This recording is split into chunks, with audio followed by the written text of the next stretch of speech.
Mari kita simak bersama paparan makalah kelompok 1 yang berkait dengan hal ihwal yang berkaitan dengan keterampilan menyimak. Pemakalah Lismutia, Siti Nurheliza, dan Yosi Ervanda. Pada Lismutia, sebagai moderator, silakan dimulai.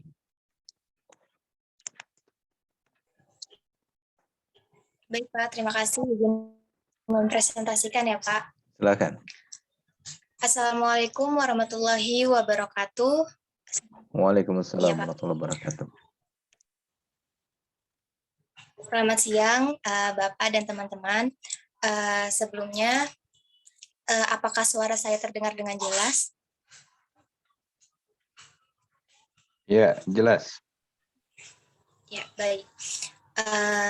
Yang terhormat kepada Bapak Dindin Ridwanuddin MPD dan teman-teman sekalian yang saya banggakan. Puji serta syukur kehadiran Allah Subhanahu wa taala, tak lupa selawat serta salam kami curahkan kepada junjungan Nabi kita Nabi Muhammad sallallahu alaihi wasallam.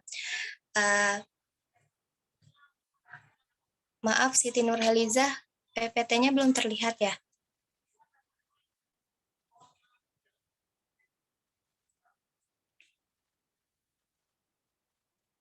Ini udah masuk PPT belum, Lis? Iya, sudah. PPT? Iya. Di slide yang pertama.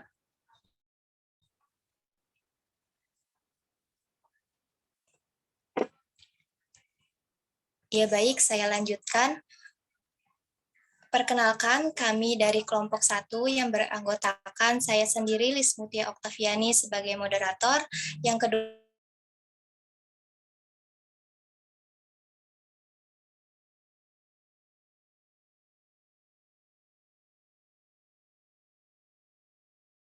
Siti Nurheliza, seluk-beluk menyimak.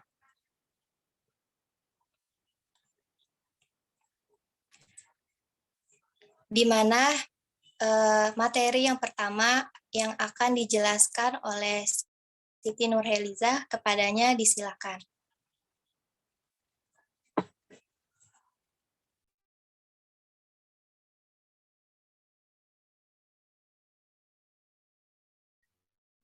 Baik, terima kasih moderator atas waktunya. Selanjutnya di sini saya akan menjelaskan tentang pengertian menyimak menurut para ahli.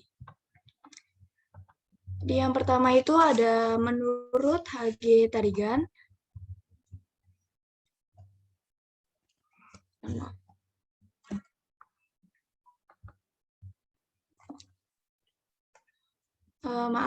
Jadi yang pertama itu ada menurut Russell dan Anderson. Menurut Russell dan Anderson, menyimak bermakna mendengarkan dengan penuh pemahaman dan perhatian serta apresiasi. Jadi menurut Russell dan Anderson ini, kita itu menyimak, mendengarkan dengan serius, serta menghargai apa yang disampaikan pembicara kepada penyimak. Selanjutnya itu ada menurut Jack Ricard dan Renanda. Menurut mereka, menyimak adalah kunci dari pemerolehan bahasa kedua dan oleh karenanya membutuhkan perhatian yang lebih dalam pembelajaran bahasa. Di sini kan disebutkan menyimak itu kunci dari pemerolehan bahasa kedua. Nah, kenapa sih menyimak itu merupakan kunci pemerolehan bahasa kedua? Jadi, dengan menyimak, kita itu memperoleh dan mengenal bahasa-bahasa baru yang belum kita ketahui sebelumnya. Dan selanjutnya itu ada menurut Dini. Nah, menurut Dini itu pengertian menyimak adalah salah satu berbahasa awal yang harus dikembangkan pada anak dan perlu diberikan stimulasi dengan tepat dan dapat memotivasi anak untuk belajar dengan semangat sehingga tujuan belajar dapat dicapai. Jadi, menurut Dini, di situ kan dijelaskan bahwa berbahasa awal itu perlu dikembangkan pada anak ya. Karena itu kemampuan menyimak itu memacu pada stimulus anak serta dapat memotivasi anak untuk belajar dengan semangat. Nah, jadi mereka itu mencapai nih tujuan dari pembelajaran mereka gitu. Selanjutnya ada menurut H.G. Tarigan. Menurut Hagitarigan, menyimak ialah suatu proses kegiatan mendengarkan lambang-lambang lisan dengan penuh perhatian, pemahaman, apresiasi, serta interpretasi untuk memperoleh informasi, menangkap isi atau pesan, serta memahami makna komunikasi yang telah disampaikan oleh pembicara melalui ujaran atau bahasa lisan. Jadi, menurut Tarigan ini, kan di situ disebutkan bahwa mendengarkan lambang-lambang lisan. Nah, lambang-lambang lisan ini dapat dicontohkan seperti kalimat matahari terbit di pagi hari. Nah, dengan contoh seperti itu akan membuat gambaran dan hayalan gitu di kepala kita sehingga memperoleh nih informasi dan makna apa yang sudah dijelaskan dari lambang lisan tersebut sehingga menimbulkan gambaran di otak kita mengenai apa yang disampaikan pembicara. Selanjutnya itu ada menurut Fitriani. Menurut Fitriani, keterampilan menyimak adalah suatu alat yang dipergunakan untuk mendukung kemampuan dasar yang dimiliki seseorang agar dapat mengetahui makna yang disampaikan, baik verbal maupun nonverbal, dengan cara menangkap, memahami, menimbang, dan merespon pesan yang dikandung. Jadi, makna verbal itu ialah makna yang disampaikan melalui kata-kata secara lisan. Sedangkan makna nonverbal itu adalah penyampaian makna yang disampaikan seperti kontak mata, bahasa isyarat, dan bahasa tubuh gitu. Jadi untuk makna secara nonverbal biasa disampaikan di sekolah inklusi atau sekolah SLB. Selanjutnya ada tahapan-tahapan menyimak. Jadi dalam menyimak itu memiliki 5 tahap. Yang pertama itu ada tahap mendengar.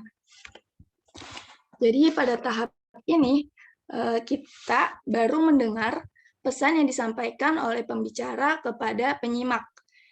Jadi pada tahap ini kita baru mendengar aja nih apa yang disampaikan pembicara. Kemudian setelah kita menyelesaikan tahap mendengar, kita memasuki tahap memahami. Jadi pada tahap ini akan muncul keinginan bagi pendengar untuk mengerti dan memahami dengan baik pembicaraan yang sudah disampaikan pembicara kepada penyimak. Nah, setelah udah memahami maksud dari pembicara, kita memasuki ke tahap interpretasi. Pada tahap ini, penyimak itu belum merasa puas nih apa yang sudah disampaikan pembicara ke pendengar. Jadi pada tahap ini mereka masih mengulik informasi yang sudah disampaikan oleh pembicara. Karena pada tahap ini mereka belum merasa puas. Selanjutnya, karena mereka belum merasa puas, mereka akan memasuki ke tahap evaluasi. Pada tahap evaluasi ini, para penyimak itu mulai menilai dan mengevaluasi penyampaian yang sudah diberikan oleh pembicara kepada pendengar. Di evaluasi ini biasanya para penyimak akan mengevaluasi kelebihan dan kekurangan serta kebaikan dan keburukan dari yang sudah disampaikan pembicara ke pendengar. Selanjutnya di tahap akhir itu yaitu tahap menanggapi. Jadi jika sudah memasuki tahap evaluasi, maka tahap selanjutnya itu tahap menanggapi pesan yang sudah disampaikan pembicara ke pendengar. Pada tahap ini kita nggak cuman hanya menanggapi berupa perkataan dari pendengar ke pembicara, tetapi pada tahap menanggapi ini juga kita mengeluarkan respon dari yang udah kita simak sebelumnya gitu. Seperti kita menerapkan ide-ide yang sudah pembicara sampaikan ke pendengar. Ya, kurang lebih seperti itu. Selanjutnya ada raga menyimak dan saya kembalikan ke moderator.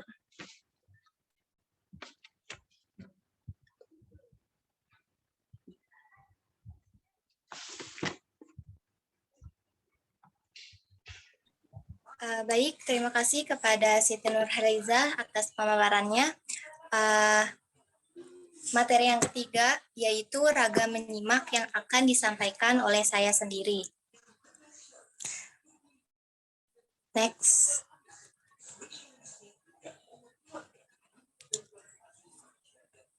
Nah, yang pertama yaitu ada menyimak secara ekstensif. Menyimak secara ekstensif ini berhubungan dengan kegiatan-kegiatan yang lebih umum dan bebas dari suatu bahasa, di mana menyimak secara ekstensif ini tidak perlu dengan bimbingan oleh seorang guru, dan penggunaan yang paling mendasar ialah untuk menyajikan kembali bahan yang telah diketahui dalam suatu lingkungan baru dengan cara yang baru, di mana murid-murid ini dibiarkan untuk mendengar kosakata-kosakata baru dan struktur-struktur yang baru. Nah, contohnya itu seperti misalkan peserta didik mendengarkan cerita. Ceritanya itu sangat menarik untuk peserta didik dengar. Dari situ misalkan dari cerita tersebut misalkan ada kosakata-kosakata baru yang belum peserta didik ketahui. Maka dengan mendengarkan dan menyimak secara keseluruhan cerita tersebut, maka peserta didik otomatis akan mengetahui kosakata tersebut dengan menyimaknya secara keseluruhan. Nah, di sini ada macam-macam menyimak secara ekstensif. Yang pertama yaitu menyimak secara sosial atau biasa disebut dengan menyimak secara sopan. Biasanya ini berlangsung dalam situasi-situasi sosial. Contohnya seperti kegiatan ceramah, pidato, atau teman yang sedang bercerita kepada temannya. Nah, kita sebagai penyimak, kita harus mendengarkannya dengan penuh perhatian dan harus mendengarkannya secara sopan. Karena jika misalkan kita tidak mendengarkannya atau kita sendiri yang heboh sendiri gitu, kita akan mengganggu orang lain. Kita akan mengganggu orang lain yang sedang mendengarkan atau menyimaknya secara dengan khusyuk gitu. Nah, yang kedua ada menyimak sekunder. Menyimak sekunder ini adalah menyimak secara kebetulan, di mana contohnya itu misalkan kita sedang menulis. Kita sedang menulis, tetapi kita bisa mendengar musik secara sayup-sayup gitu, secara kebetulan aja, tapi tidak terlalu jelas. Nah, contohnya lagi itu, misalkan kita sedang mengerjakan sesuatu atau kita sedang menggambar atau mengerjakan pekerjaan rumah, tetapi kita bisa mendengar orang yang sedang menjelaskan berita yang ada di TV. Kita bisa mendengarkannya secara sayup-sayup. Nah, contohnya lagi itu, yang ketiga yaitu menyimak estetik. Ini adalah fase terakhir dari kegiatan menyimak secara kebetulan dan termasuk ke dalam menyimak ekstensif. Contohnya itu misalkan peserta didik membacakan puisi. Nah, si penyimak itu harus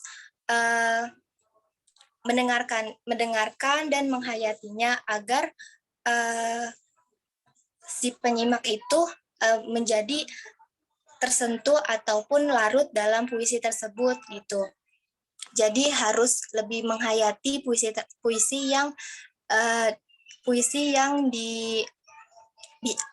yang disampaikan oleh peserta didik. Nah, yang terakhir yaitu ada menyimak secara pasif.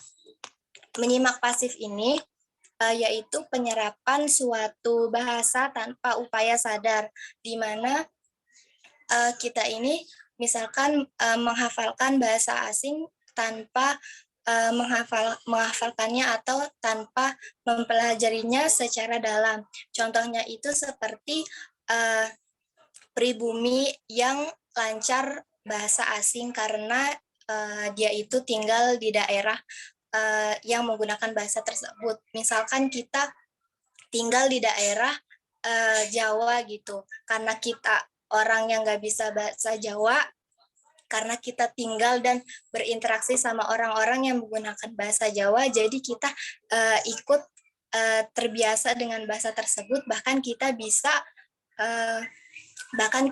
bisa mengerti dan bisa mengucapkannya gitu. Nah, yang kedua yaitu ada menyimak secara intensif.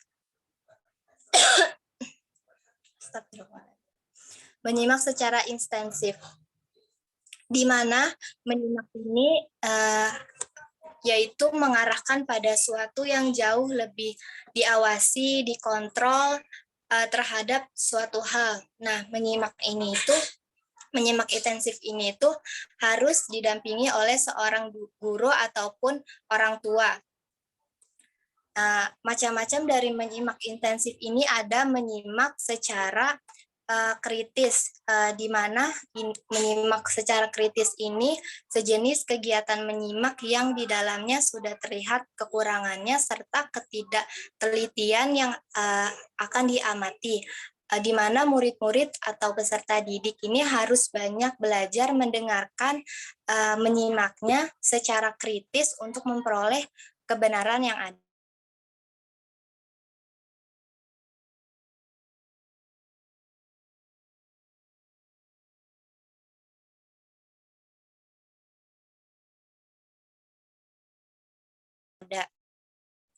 Nah, contohnya itu seperti maka kita harus menyimaknya dan menanyakannya kepada narasumber agar apa yang kita tidak mengerti itu dapat kita mengerti. Nah, yang selanjutnya ada menyimak secara konsentratif.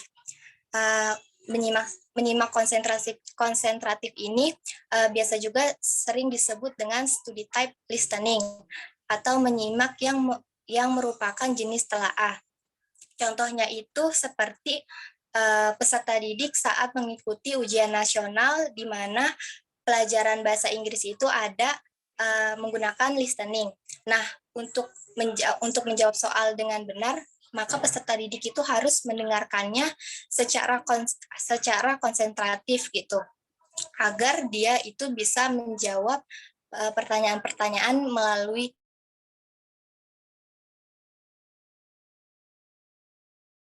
apa yang dia dengar itu secara tepat. Menyimak kreatif. Menyimak kreatif ini menyimak yang mengakibatkan dalam bentuk atau rekonstruksi seseorang anak secara imajinatif, senang terhadap bunyi, visual, ataupun penglihatan. Contohnya itu seperti menangkap makna dalam puisi, karena si anak ini berimajinasi dan berapresiasi terhadap puisi tersebut, maka anak tersebut bisa menangkap makna dari puisi tersebut. Nah, yang keempat yaitu menyimak eksploratori. Menyimak eksploratori ini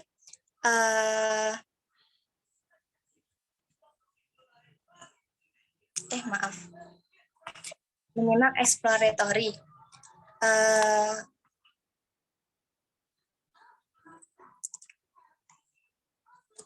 Nah, yang kelima itu ada menyimak introgratif.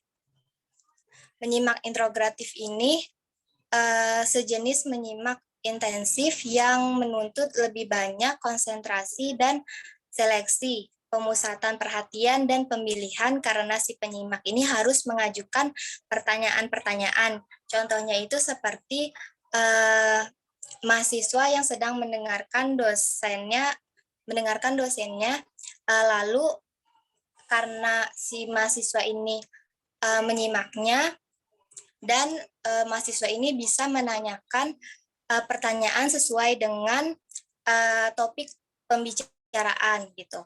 Nah, yang terakhir itu ada menyimak selektif. Menyimak selektif ini berhubungan erat dengan menyimak secara pasif.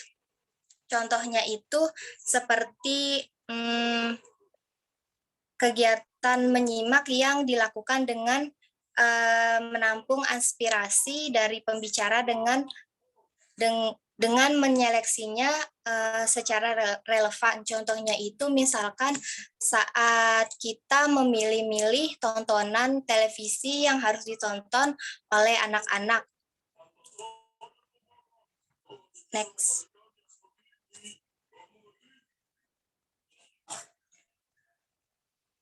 Nah, yang keempat yaitu ada tujuan menyimak.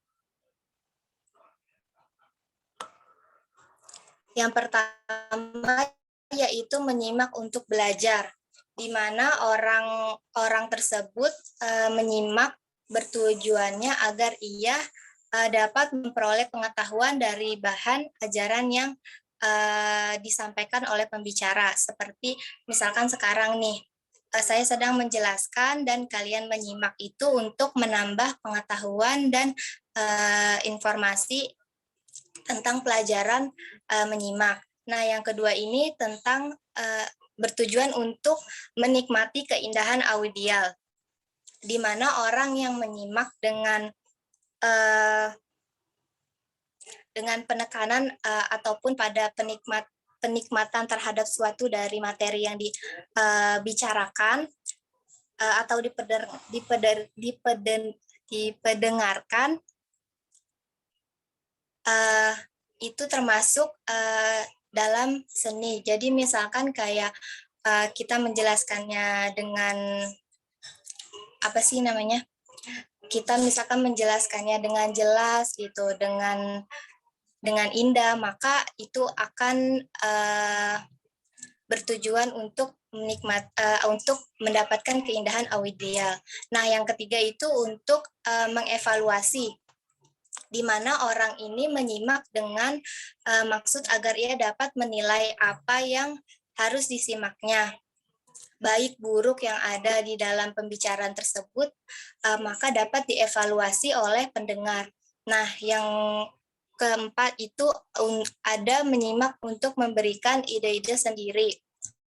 Nah, dengan kita menyimaknya, mengamatinya, maka kita bisa menjelaskan kepada orang lain dengan ide-ide kita sendiri dan dengan cara kita sendiri. Selanjutnya itu ada menyimak untuk membedakan bunyi-bunyi. Menyimak untuk membedakan bunyi-bunyi ini di mana orang ini menyimak bermaksud agar dia dapat membedakan bunyi-bunyi dengan tepat, di mana bunyi ini membedakan arti, mana bunyi yang tidak membedakan arti. Biasanya orang yang menyimak dengan membedakan bunyi ini orang yang sedang mempelajari bahasa asing gitu. Nah, selanjutnya yaitu menyimak untuk memecahkan masalah secara analisis dan kreatif.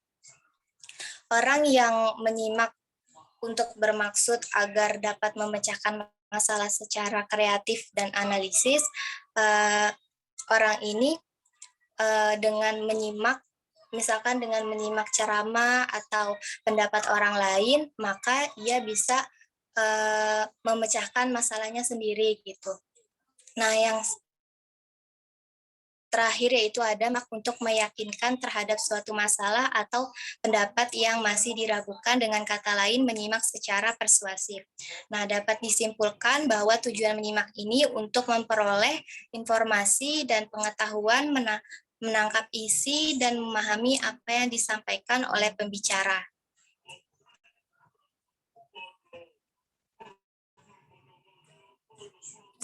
Selanjutnya materi yang akan disampaikan oleh Yosi Ervanda. Kepadanya disilakan. Iya, terima kasih, Lis. Selanjutnya yaitu proses menyimak. Untuk secara umum, proses menyimak itu ialah kegiatan untuk mendengarkan secara tuntas, lalu mengungkapkan kembali informasi yang terima. Proses menyimak ini ibarat kita langkah kita dalam menyimak. Jadi kita mengolah apa yang kita dengar, terus menerima yang kita dengar, dan menyeleksi yang kita dengar, sehingga kita dapat menyampaikan apa yang kita dengar. Dalam prosesnya, proses menyimak itu biasanya mengolah apa yang kita terima dari pembicara. Next. Selanjutnya, di sini ada tabel, di mana proses menyimak ini dipengaruhi oleh 4 komponen. Yang pertama, rangsangan atau bunyi, kemudian penerimaan oleh alat dengar, yang ketiga, perhatian dan pemberian makna, dan yang keempat, merespon secara terbuka. Nah, di rangsangan dan bunyi ini, seseorang yang ingin menyimak, pasti ia mendengarkan sebuah kata-kata dari pembicaraan, atau bunyi-bunyian yang berupa kata, pola kata, paragraf, ataupun bunyi yang berupa makna. Selanjutnya, bunyi tersebut akan mereka terima dengan bantuan alat dengar, yaitu telinga. Dan di telinga itu disampaikan ke otak, di mana otak menyesuaikan apa yang mereka dengar dengan pengetahuan yang mereka miliki. Nah, setelah otak mencocokkan apa yang mereka dengar dengan pengetahuan yang mereka miliki, kemudian informasi tersebut mereka olah dan mereka memberikan arti dan maksud tujuannya. Jadi dalam proses pelatihan dan penerimaan makna ini, para pendengar itu mengolah kata yang disampaikan pembicara sehingga dia bisa menemukan tujuan, arti, dan makna yang disampaikan. Kemudian setelah mereka menemukan arti dan tujuannya, kemudian mereka merespons secara terbuka, yaitu dengan perinterpretasian. Maksudnya mereka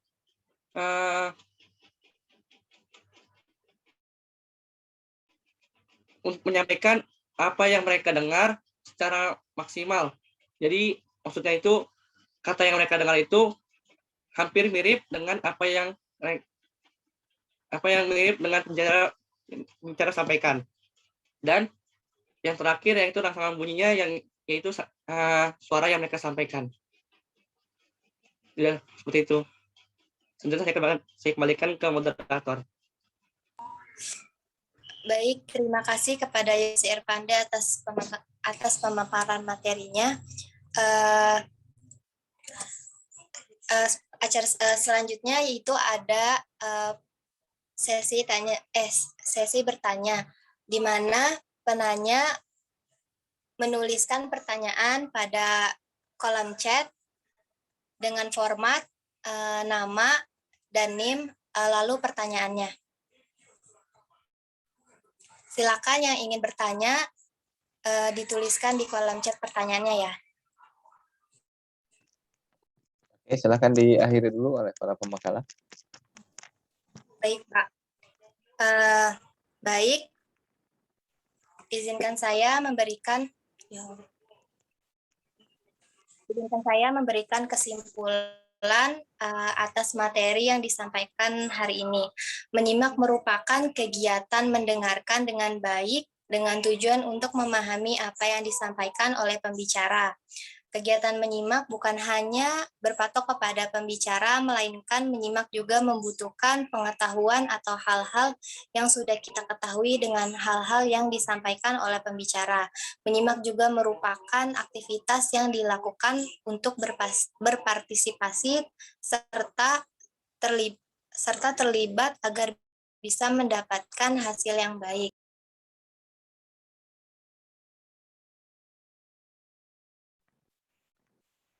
Kenapa di off, please? Dinyalakan lagi, silakan. Kurang lebihnya mohon maaf untuk presentasi hari ini. Wassalamualaikum warahmatullahi wabarakatuh. Saya serahkan kembali kepada Pak Dindin.